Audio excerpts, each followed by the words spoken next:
Þetta er verkefni 12 garðar. Í þessu verkefni ætlum við að skoða að móta texta með textadálkum eða svokölluðum blaðadálkum. Ég hef sjálf búin að vinna lið 1 og 2.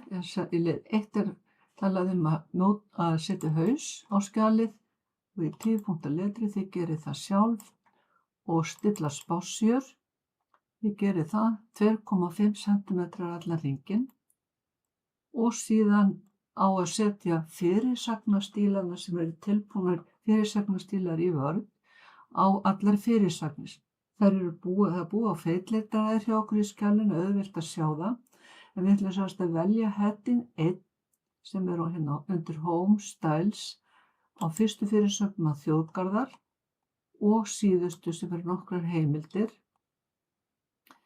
Heading 2 ætlum við að velja á fyrirsögnum að Vatnajökulsþjóðgarður og þið getur valið að hér að listanum eða það er líka hægt að opna stílarúðuna hérna undir Styles og rekkur hún svona til hliðar eða þið getur fært hana þar sem þið viljið og síðan á heading 3 að vera á þessum þremur hérna.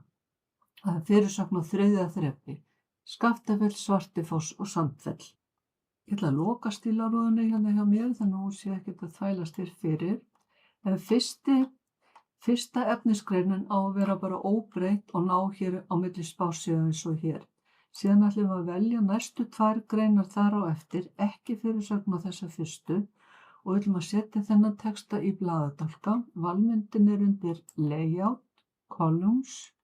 Hér eru flýtileiðir fyrir að velja 2, 3 vinstri stilkan eða hægri stilkan dálk eða velja More Columns sem við ætlum að gera. Við ætlum að velja að hafa þá 2 jafnbreiða dálkana og minnka bilið hér á milli þeirra niður í 1 cm. Það er hægt að hafa línu, engin lína hér á milli. Ok. Veljum svo næstu 2 greinar. Þessa hér. Og þar ætlum við að velja undir Columns, More, velja hér Left. Þá er vinstri dálkurinn mjórri og við ætlum að minnka bilið á milli þeirra niður í 0,8 cm og hafa línu á milli þeirra. Það lítur þetta svona út. Ok. Og þá sjáum við hvernig þetta lítur út. Þið takið eftir því að þið erum með kveikt á paragrafmerkinu hérna á home-flipanum, sem er alltaf mjög gott, að þá koma svona kaflaskilsmerki á undan og eftir. Sem þýðir að það eru sem sagt næsti kafli og eftir kemur í beinu framhaldi, continuous, section break, continuous. Þá ætlum við næst að velja efnisgreinarnar fyrir undir fyrirsögnin Vatnajökulsþjóðgarður.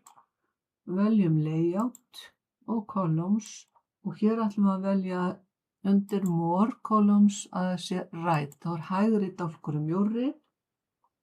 Hér ætlum við að hafa 1 cm á milli og línu og kemur það svona. Svona er hægt að skipta textanum niður í textadálka, öðru nefni blaðadálka. Að lokum ætlum við svo að velja alla fyrirsögnar 3 með efnisgreinunum. Þessar 3 fyrirsögnir veljum svo Columns, More Columns, nú ætlum við að velja 3 dálka.